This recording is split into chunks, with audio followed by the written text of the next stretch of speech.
Hey, Chief. Yeah. You want to be in this documentary? No.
So we wanted to have kind of like a sculptor. We wanted to have more to work with than we ended up with.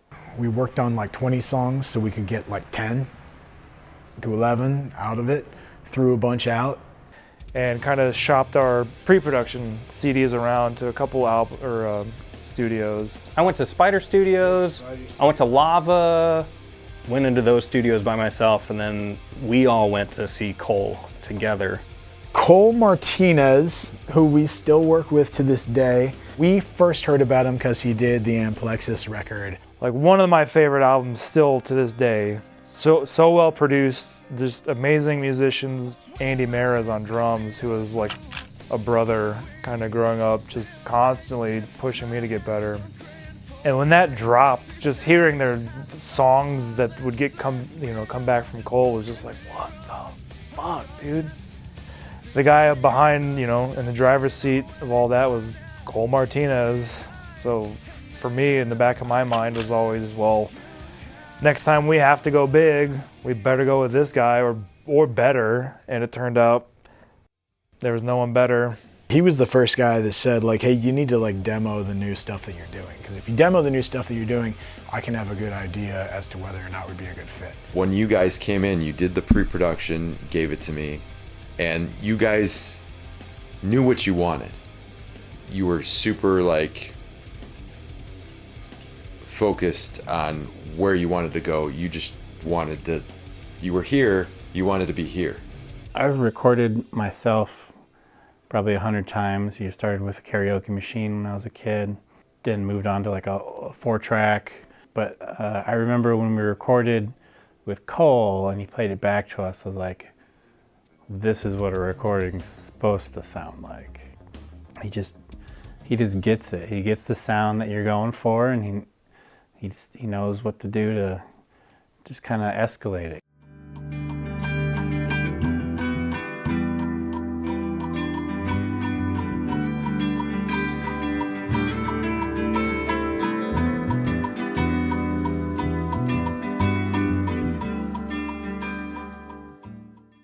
If I could talk about Rob Montag, the Bro Bear. Rob's real loud. He had so much energy all the time. Dude, that was f***ing money, dude. That was awesome.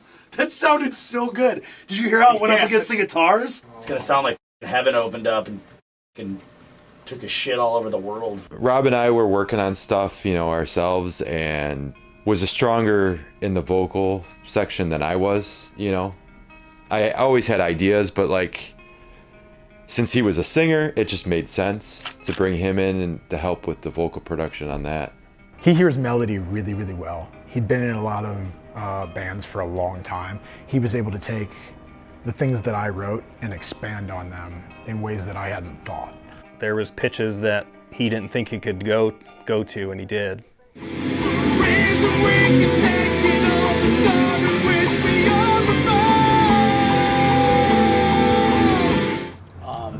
The best way to get the best performance out too is just kind of put yourself in that place where you were when you wrote those lyrics and what you were feeling. And even if it's about one of your friends, like try to, when you're in there, just try to relate it to something that's either going on for you or the best way you can tap into that emotion. He pushed me to do a whole lot of stuff that I would have never thought that I could pull off. And and he was always looking for extra takes and extra melodies, which ended up servicing all of the songs really well.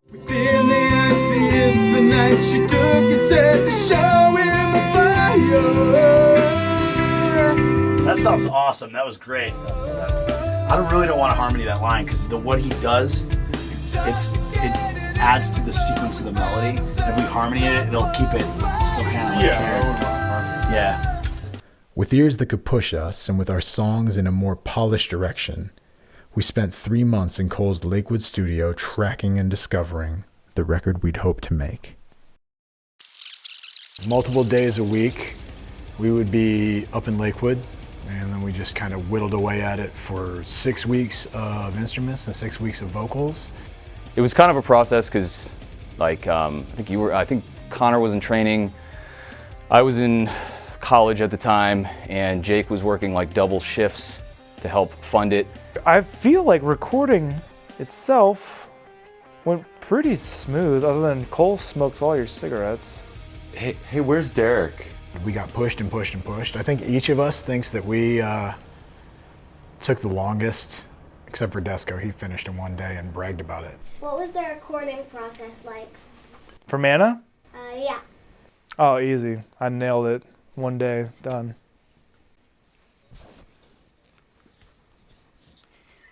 Next. I think that's crap. Well, you weren't there. Tell us about some challenges recording. No. All I remember is me screwing up a whole lot and cussing a lot. Damn it, you dick. I had the end part over again. Yeah. Do it over again. The whole thing. Yeah, the same. Fuck, dick, fuck, ass. No. Fuck. And you guys getting irritated because I was taking it way too long. Bass tracking is so much fun for everyone. Connor, shut up. Can I get a cigarette? It was very different for me than it was for the rest of the guys because I was living in Columbus. And I'd have to drive every weekend when we were recording. Every weekend I could bank on, well, I don't get a weekend. I have to drive up to Cleveland, record for 2 days, drive back, and then work for 5 days, and then drive back, record for 2 days, and drive back and work for 5 days. But it was totally worth it in the end. It was tedious. It was long. We were all pushed to be better than we'd ever been, to give one more take to the process. And then came mixing, the 6-month cycle of push and pull between producer and artist. Cole sent mixes, we sat on them, we sent notes. Cole sent more mixes, we sat on them, we sent more notes. Early on, I think you really wanted to be like pushed, to the point to get like the best possible outcome. But I think in the beginning of that time, not everybody was open to it. Yeah, I ended up learning a valuable lesson from it because we got our first mix back from Cole, and there were a whole bunch of changes that we weren't used to with Wes. And we threw a bunch of feedback back at Cole, like, "Oh, what are you doing? Why are you changing all of these parts?" There was a few of those songs where Rob and I sat down and listened to the song. We're like, these guitar parts for this particular song need to change.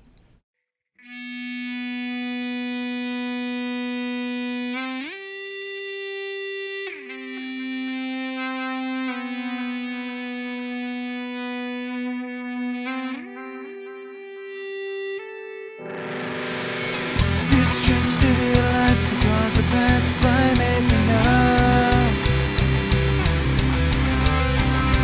Live into their lives to turn man into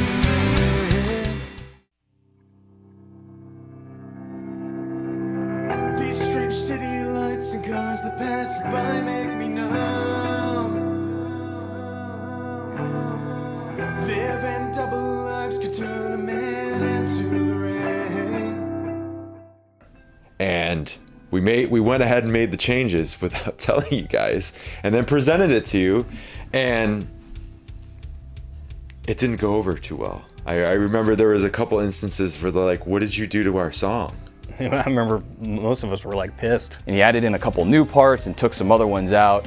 You know, when you spend a year and a half writing something a certain way, you become a petulant little bitch about it, and sometimes you don't like when someone else, even if they're super experienced, has a different viewpoint. We're like, no, just sit on it for a little while and, you know, let it stew and see how you feel. I mean, we can always go back, but you wanted us to do this. The moral of the story of that experience was you have to give your producer some sort of creative stake, some sort of control, because you're so far buried in the forest, you're definitely not seeing the trees. I was kind of pushing the boundaries, but not too much. And I feel like, you know, at the end of it, it turned out great. Everyone has the same reaction, which is, holy shit. So it's like, yeah, it's really, really good. And I think we've kind of streamlined it down to the point where, like, now we record something and Cole sends us like a mix back. We give him a bunch of notes and then we slowly whittle ourselves back to whatever his first idea in the mix was. Slowly, we whittled our record into a piece of art. With songs finished about love, friendship, loneliness, loss, addiction, and the fear of everything in between, we'd made our opus. Also, Cole never has cigarettes, and if you smoke, you will also never have cigarettes around Cole.